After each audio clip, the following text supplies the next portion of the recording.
Hi sis, so welcome back to our channel for today's video. So, andito na yung ating parcel para sa aking fur babies. Oo mga kasis. So, dumating na. Sobrang excited ako nitong parcel na to. And then, tignan nyo naman. Isa lang to mga kasis, pero nakabox talaga. So, thank you sa seller. Talagang inayos yung pagkabalot ng aking parcel para sa aking fur babies. So, ayan ka mga kasis, huwag na natin patagalin. Buksan na natin.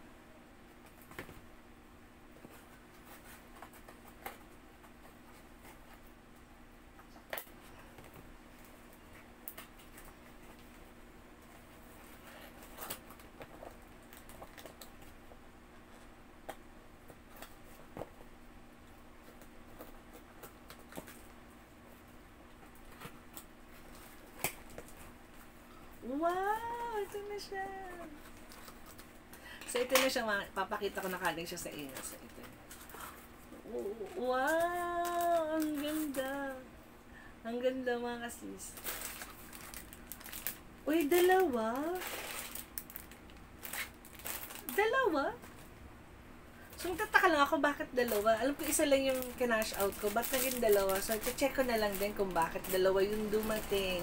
And then, mga kasis small size po ito. Oo, dahil sa aking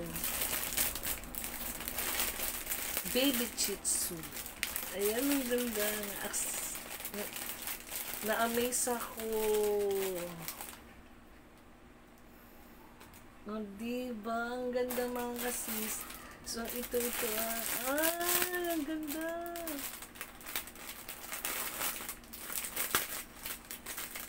So, para siya bee costume. So, madali lang naman siya kasi itatali mo lang din siya dun sa fur babies nyo. And then, that's it. Yun na yun. So, ito na siya. Ang ganda. So, wala pa kasi siyang aking baby girl andun pa siya kay nanay. Sinasamahan niya si nanay. So, hindi pa natin matitesting sa kanya. Pero, mga sis, perfect na perfect to. Dahil nga meron kaming event.